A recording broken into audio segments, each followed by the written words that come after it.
Assalamualaikum warahmatullahi wabarakatuh.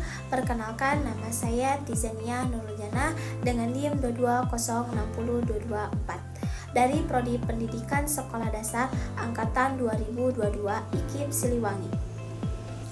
Pada kesempatan ini, saya mempresentasikan sedikit hasil penelitian artikel saya yang berjudul Pengembangan PowerPoint Interaktif dengan Model Problem Based Learning untuk meningkatkan pemahaman konsep siswa kelas 3 sekolah dasar.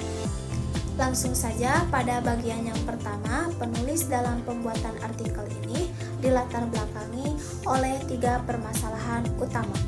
Yang pertama, berdasarkan hasil observasi di salah satu sekolah Kabupaten Bandung Barat, kemampuan pemahaman konsep siswa pada materi metamorfosis masih rendah. Dari 30 siswa, hanya 12 siswa atau sekitar 40% yang mencapai KKM sebesar 75. Kedua, proses pembelajaran yang berlangsung masih didominasi metode konvensional dan belum memanfaatkan media pembelajaran yang menarik serta sesuai dengan karakteristik siswa sekolah dasar. Akibatnya, siswa cenderung pasif, kurang antusias saat pembelajaran dan mengalami kesulitan memahami konsep. Dan yang terakhir, yang ketiga, diperlukan suatu media pembelajaran yang mampu membantu siswa memahami materi secara konkret sekaligus melibatkan mereka secara aktif dalam proses belajar.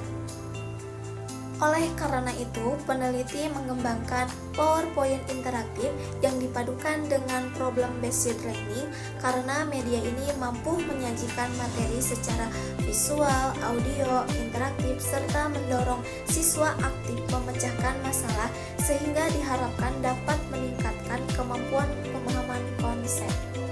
Selanjutnya itu tujuan penelitian. Berdasarkan permasalahan tersebut, penelitian ini memiliki 4 tujuan. Yang pertama, untuk menganalisis efektivitas penggunaan PowerPoint interaktif dengan model problem-based learning dalam meningkatkan kemampuan pemahaman konsep siswa. Dan yang kedua, untuk menganalisis kelayakan media yang dikembangkan. Dan yang ketiga, untuk mendeskripsikan proses pengembangan media menggunakan model AND. Dan yang keempat, untuk mengetahui respon siswa terhadap penggunaan media pembelajaran tersebut. Selanjutnya ada metode penelitian. Penelitian ini menggunakan metode Research and Development atau R&D dengan model pembelajaran AND yang terdiri dari 5 tahapan, yaitu yang pertama ada analisis, yang kedua ada desain, yang ketiga ada deployment, yang keempat ada implementasi, yang kelima ada evaluasi. Model ED dipilih karena memiliki langkah-langkah yang sistematis sehingga memudahkan peneliti dalam mengembangkan media pembelajaran yang layak dan efektif digunakan. Dan slide yang kelima yaitu subjek dan lokasi penelitian. Subjek penelitian ini adalah siswa kelas 3 sekolah dasar di SDN 4 Cisomang.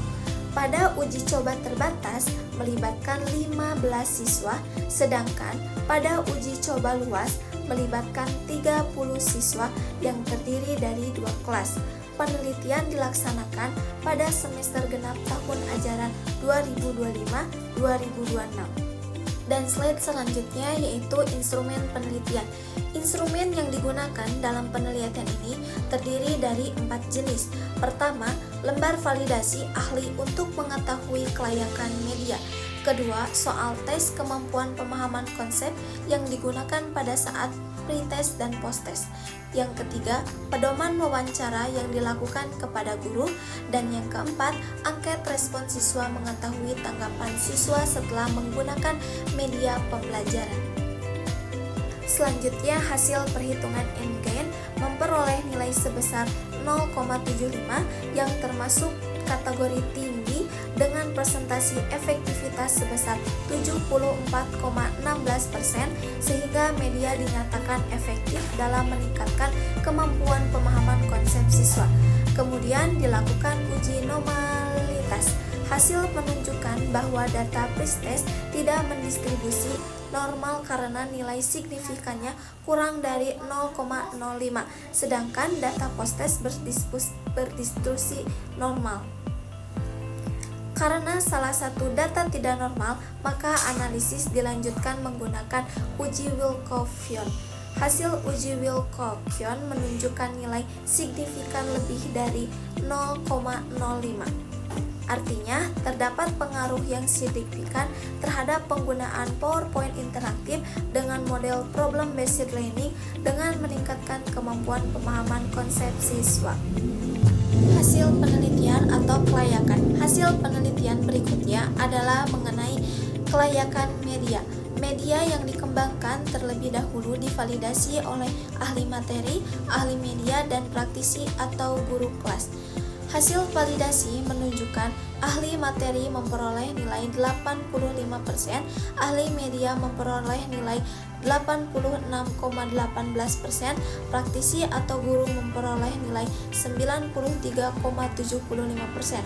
Rata-rata keseluruhan sebesar 89,20%, sehingga media berada pada kategori sangat layak untuk digunakan dalam pembelajaran. Slide selanjutnya yaitu hasil penelitian proses pengembangan. Pada tahap analisis, peneliti menganalisis kebutuhan pembelajaran, kurikulum yang digunakan, karakteristik siswa, serta permasalahan yang terjadi di kelas.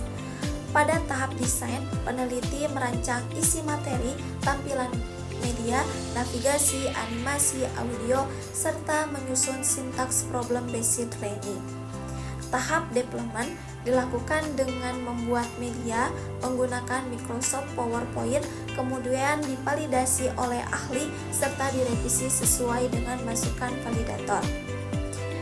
Tahap implementasi dilakukan dengan menguji coba media kepada siswa kelas 3. Terakhir yaitu tahap evaluasi dilakukan terhadap seluruh proses pengembangan berdasarkan hasil validasi, hasil belajar siswa, dan respon siswa sehingga diperoleh media layak digunakan.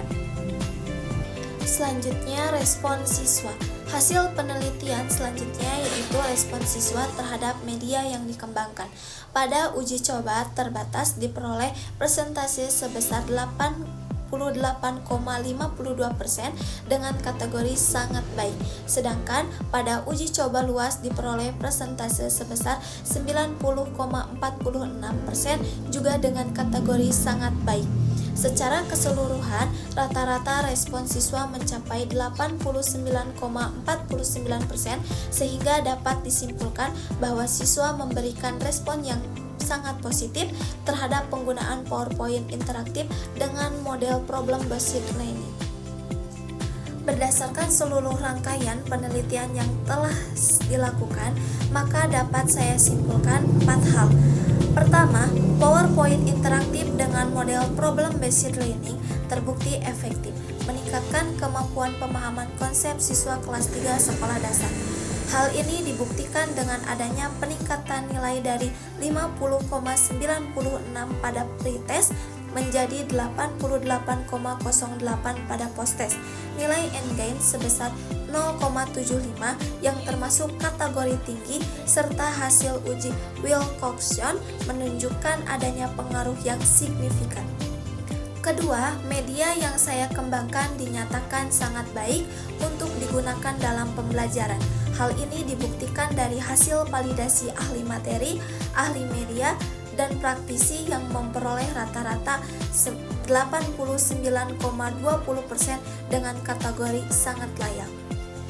Dan yang ketiga, proses pengembangan media dilaksanakan menggunakan model ANDI, yaitu melalui 5 tahapan, mulai dari analisis, desain, development, implementasi, hingga evaluasi, sehingga media yang dihasilkan sesuai dengan kebutuhan siswa dan tujuan pembelajaran. Dan yang terakhir, keempat, siswa memberikan respon yang sangat positif terhadap penggunaan media ini. Hal tersebut terlihat dari rata-rata hasil angket siswa sebesar 89,49% yang termasuk dalam kategori sangat baik. Dengan demikian dapat disimpulkan bahwa PowerPoint interaktif dengan model problem based learning layak digunakan sebagai media pembelajaran dan efektif untuk meningkatkan kemampuan pemahaman konsep siswa kelas 3 sekolah dasar. Demikian presentasi yang dapat saya sampaikan. Saya menyadari bahwa penelitian ini masih memiliki keterbatasan, sehingga saya sangat mengharapkan kritik dan saran yang membangun demi menyempurnakan penelitian ini. Terima kasih atas perhatiannya, Bapak dan Ibu dosen. Wassalamualaikum warahmatullahi wabarakatuh.